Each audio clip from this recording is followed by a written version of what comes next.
एक drug dealer पैसों के चक्कर में फंस जाता है। ये पैसे उसे इंश्योरेंस से मिलने वाले थे। उसने किलर हायर किया, पर इस किलर को एज अ कोलैटरल कुछ चाहिए था, तो अपनी सिस्टर को कोलैटरल रख देता है। अब आगे क्या होगा ये हम आज की हमारी मूवी किलर जो ये 2011 की एक थ्रिलर हॉलीवुड मूवी में देखेंगे। अगर आपको वीडियो अच्छा लगता है तो प्लीज़ इसे लाइक और कमेंट जरूर कर दीजिएगा। अब मैं बिना किसी देरी के एक्सप्लेनेशन स्टार्ट करते हैं।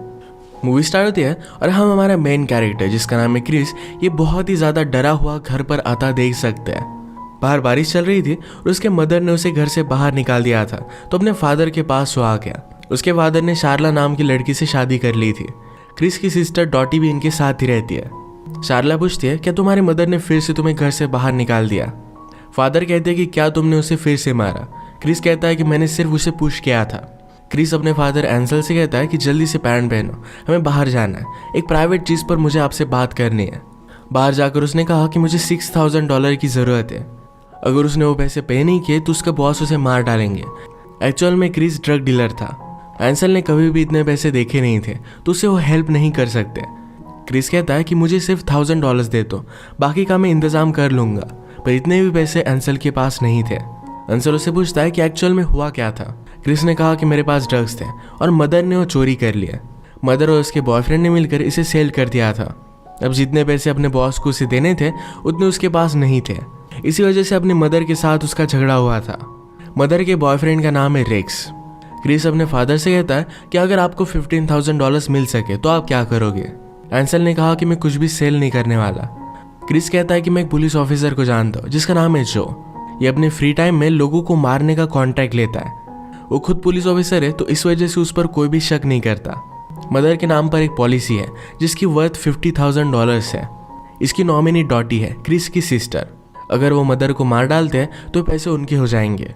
एंसल इस बात को लेकर डर रहा था, पर क्रिस कहता है कि जो एक प्रोफेशनल है वो सब कुछ ठीक कर देगा। वो इस काम के $20,000 लेगा और बाकी $30,000 हम रख लेंगे।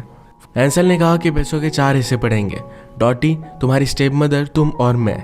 इस बात के लिए भी क्रिस मान जाता है। क्रिस ने कहा कि ये डॉटी के लिए भी सही होगा। उसे कॉलेज जाना था और अब वो जा पाएगी। ये जब दोनों गाड़ी में बात कर रहे थे तो डॉटी स्लीप वॉकिंग करते हुए बाहर आ गए।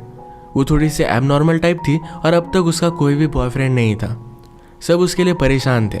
घर में आने के बाद डॉटी कहती है कि मदर को मारने का आइडिया बहुत ही अच्छा है। इसके बाद वो सोने के लिए चली गई। अब नेक्स्ट सीन में किलर जो हमसे इंट्रोड्यूस होता है वो इनसे मिलने के लिए घर पर आया। क्रिस और एंसल काम कर रहे थे तो डॉटी घर पर अकेली ही थी। वो मूवी देखते हुए कराटे की प्रैक्टिस कर रही थी। जो कहता है कि अगर तुम चाहो तो मैं तुम्हें सिखा सकता हूँ। अपने मीटिंग के बारे में उसने उससे बात की। डॉटी उससे बात करने लगती है, पूछती है क्या तुम टीवी में जैसे डिटेक्टिव दिखाए जाते हैं वैसा ही कुछ काम करते हो। जो ने कहा कि मैं एक्चुअल डिटेक्टिव हूँ। वो क्यूरियस थी कि क्या जो ने कभी किसी को शूट किया है। जो कहता है कि जिन लोगों को मैंने मारा है तुम उन्हें नहीं जानती। वो बहुत ही मिस्टीरियस और डेंजरस था। थोड़ी देर में क्रिस ने जो को कॉल किया और वो कहता है कि हम ज़रा काम पर हैं, तुम यही आकर हमसे बात करो।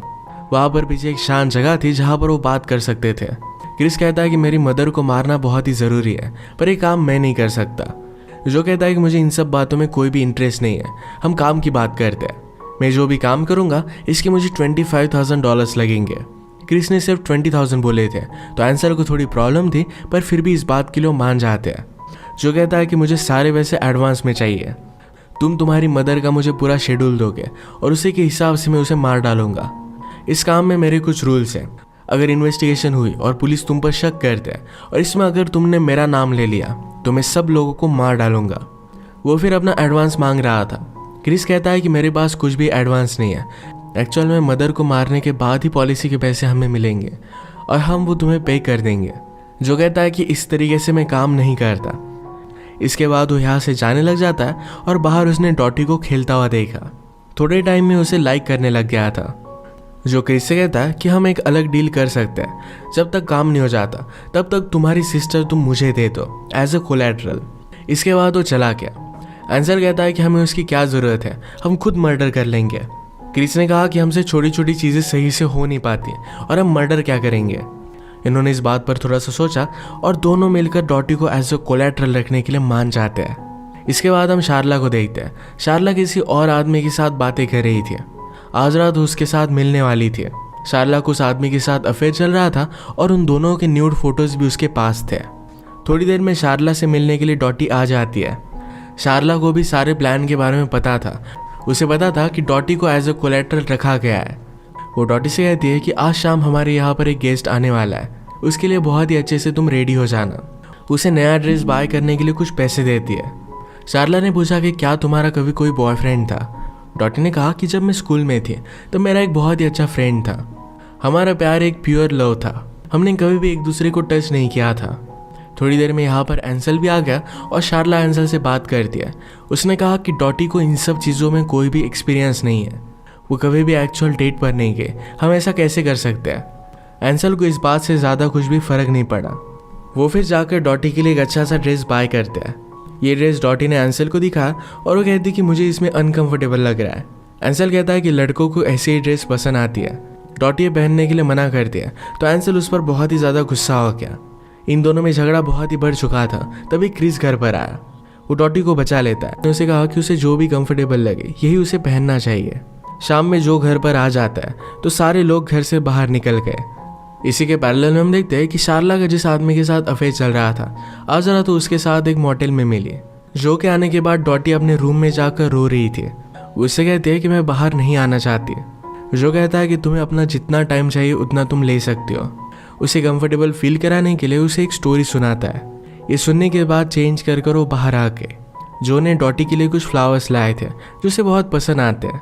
ड्रेस के साथ जो भी इंसिडेंट हुआ था इसके बारे में डॉटी ने उसे बता दिया।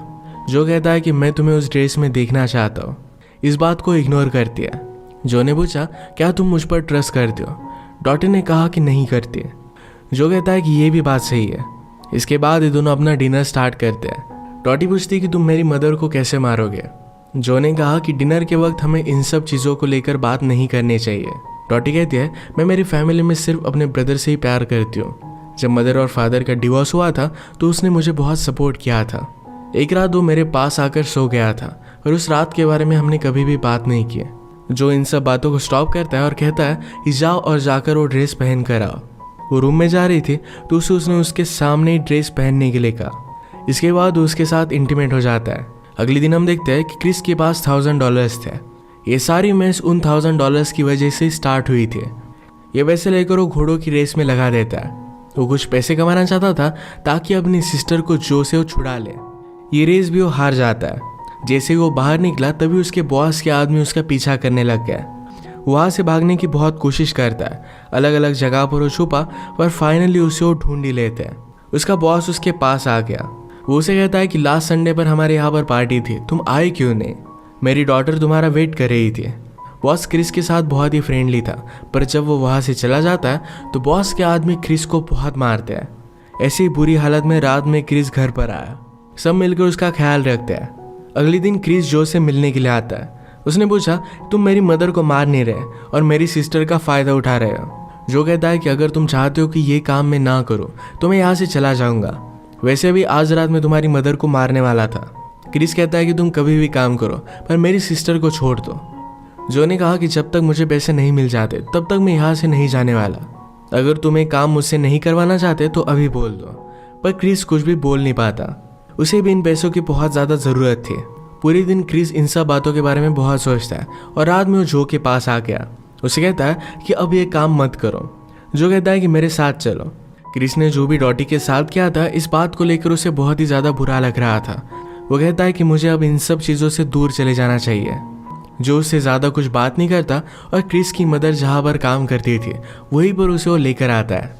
मदर की गाड़ी के पास हो गए और जो ने डिक्की खोली तो मदर की डेड बॉडी उसमें ही थी। पेट्रोल की टैंक से उन्होंने कुछ पेट्रोल बाहर निकाल दिया और उसे आग लगा देते हैं। डेड बॉडी निकाल कर उन्होंने फ्रंट सीट पर रख दी थी। सबको लगेगा कि एक्सीडेंटल डेथ थी। अगले दिन क्रिस डॉटी के साथ बात करता है। कहता है कि तुम्हें पता है कि सब कुछ क्या चल रहा है। अगर मेरे पास कुछ अलग चॉइस होती तो मैं वही करता। आज एंसल और शारला ये दोनों वाइफ के लॉयर से मिलने के लिए गए थे। वसीयत पढ़ी जाती है और इस बात से एंसल बहुत ही ज़्यादा अपसेट था। एंसल उसे मारकर पूछता है कि पॉलिसी की नॉमिनी डॉटी है, इसके बारे में तुम्हें किसने बताया था? क्रिस ने कहा कि मदर के बॉयफ्रेंड ने। एंसल कहता है कि एक्चुअल में नॉमिनी डॉटी नहीं तो तुम्हारे मदर का बॉयफ्रेंड ही था और उसी ने यह सब प्लान किया था। सब लोग क्रिस पर बहुत ही ज़्यादा गुस्सा हो जाते हैं। जो के बारे में भी क्रिस को मदर के बॉयफ्रेंड नहीं बताया हुआ था। अब उसकी मदर का फ्यूनरल है, तो क्रिस को कहता है कि डॉटी को लेकर वहाँ पर पहुँच जाना। क्रिस ने डॉटी से कहा कि मुझसे बहुत बड़ी गलती हो गई, अब हमें यहाँ से चले जाना चाहिए। हम दोनों एक नई सिटी में जाते हैं और वहाँ पर एक नई लाइफ स्टार्ट करेंगे। डॉटी कहती है कि मुझे लास्ट टाइम जो से मिलना है। क्रिस इस बात से उसे मना करता है, तो डॉटी उसके साथ आने के लिए मानती नहीं। क्रिस कहता है कि ठीक है, तुम एक बार उससे मिल लो, रात में मैं तुम्हें लेने के लिए आऊँगा और मेरे साथ तुम आ जाना। इसके बाद फ्यूनरल होता है। डॉटी ने सारी सिचुएशन के बारे में जो को बता दिया था। हम फिर जो को मदर के बॉयफ्रेंड को पकड़ता हुआ देख सकते हैं। पैरेलल में क्रिस ने अपनी सेफ्टी के लिए गन बाय कर ली। रात में डिनर के वक्त जो घर पर ही था। शार्ला कहती कि मुझे पता था कि क्रिस कुछ ना कुछ तो गड़बड़ कर ही देगा। इस बात से जोक को शार्ला पर शक चला जाता है। वो कहता है कि तुमने ये बात क्यों कही, क्या तुम इन सब में इन्वॉल्व थी? शार्ला कहती कि मुझे कुछ पैसे मिलने वाले थे। शार्ला कहती रेक्स भी इडियट है और उसने क्रिस को भी बेवकूफ़ बना दिया।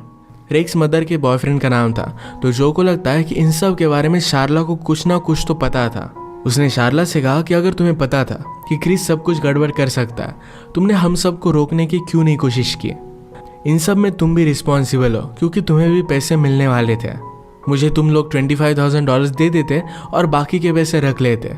बाकी के पैसे कितने थे? पॉलिसी का प्राइस कितना था? शार्ला कहती कि $100,000। पॉलिसी सिर्फ $50,000 की थी, तो जो इस बात को पकड़ लेता है। जो ने कहा कि अगर एक्सीडेंटल डेथ हो जाती है तो पॉलिसी के पैसे डबल हो जाते हैं, और शार्ला को इस बारे में पता था। शार्ला कहती है कि मुझे इन सब बातों के बारे में नहीं पता, ये सिर्फ मेरे मुंह से निकल गया। तुम्हारे पास क्या प्रूफ है? शार्ला का जिस आदमी के साथ अफेयर चल रहा था वो आदमी रेक्स ही था, क्रिस के एक्चुअल मदर का बॉयफ्रेंड। उन दोनों ने मिलकर ये प्लान किया था। जो ने जब रेक्स को पकड़ा तो शार्ला और रेक्स की न्यूड फोटोज उसे मिल गई थी और सारी चीज़ें उसने फिगर आउट कर ली थी। ये फोटो जो एंसल को दिखाता है, तो एंसल भी इस बात से बहुत ही ज़्यादा गुस्सा हो गया। पॉलिसी के $100,000 का चेक अब जो के पास था, पर रेक्स उसे पैसे देने के लिए मना कर रहा था। दूसरा कोई भी इन पैसों को निकाल नहीं सकता, पर जो और रेक्स में इन दोनों में फाइट हो गई। इस वजह से जो ने उसे मार दिया था। शार्ला जो पर ही गुस्सा हो गई थी, तो जो उसे बहुत मारता है। उसने उसे ज़बरदस्ती भी की। जो ने कहा कि मुझे तुम दोनों की मदद चाहिए। आज रात क्रिस यहाँ पर आकर मुझे मारने की कोशिश करेगा। वो डॉटी को उसके साथ लेकर जाना चाहता है। जो बहुत ही डेंजरस था, तो एंसल उसे हेल्प करने के लिए मान जाता है। जो ने शार्ला को डिनर टेबल रेडी करने के लिए कहा। थोड़ी देर में क्रिस घर पर आ गया। जो कहता है कि चलो अब हम सब डिनर करेंगे। मेरे काम के मुझे पूरे पैसे नहीं मिले, तो डॉटी अब हमेशा के लिए मेरी हो जाएगी। वैसे भी हम दोनों एक दूसरे से प्यार करने लग गए और अब शादी करने वाले हैं। इस बात की वजह से क्रिस बहुत ही ज़्यादा गुस्सा हो गया। वो डॉटी से कहता है कि जल्दी से अपना सामान पैक करो और हम यहाँ से चले जाएंगे। डॉटी उन दोनों में कंफ्यूज हो गई थी। जो और क्रिस फाइट करने लग जाते हैं और क्रिस ने गन निकाल ली। ये दोनों एक दूसरे को बहुत मारते हैं। फाइनली जो क्रिस को मार ही डालने वाला था। इस काम में एंसल भी जो को हेल्प कर रहा था। इस बात से डॉटी बहुत ही ज़्यादा डिस्टर्ब हो जाती है। उसने गन लेकर इधर उधर गोली चलाई और सब लोग स्टॉप हो गए। वो गुस्से में क्रिस और अपने फादर एंसल को गोली मार देती है। उन्हीं की वजह से ये सब हुआ था। उन दोनों ने मिलकर डॉटी का सौदा किया था, तो इस वजह से उसने उनसे बदला लिया। फाइनली वो जो से कहती कि मैं प्रेग्नेंट हूँ। इसके बाद उसने ट्रिगर दबा दिया। उसने रियलाइज़ किया था कि जो ने भी सिर्फ उसका फ़ायदा उठाया। अब सिर्फ शार्ला बची थी, तो उसे भी वो मार डालेगी। पर जब वो जो को मारती है तभी मूवी एंड हो जाती है। डॉटी जैसी भी थी, पर वो स्मार्ट थी और अपना ख्याल रख सकती थी। लोगों ने जिस तरीके से उसे यूज़ किया, ये बात उसे थोड़ी सी भी अच्छी नहीं लगी और फाइनली अपना बदलाव ले लेती है। अगर आपको एक्सप्लेनेशन अच्छा लगा तो प्लीज़ इसे लाइक और कमेंट ज़रूर कर दीजिएगा। बहुत सारी मूवीज़ लेकर आता रहता हूँ, तो प्लीज़ इस चैनल को सब्सक्राइब कर दीजिए और बेल नोटिफिकेशन आइकॉन दबाना मत भूलिएगा। हम फिर से मिलेंगे और एक नई मूवी के साथ। तब तक के लिए थैंक यू और आप अपने आप का ख्याल रखिए।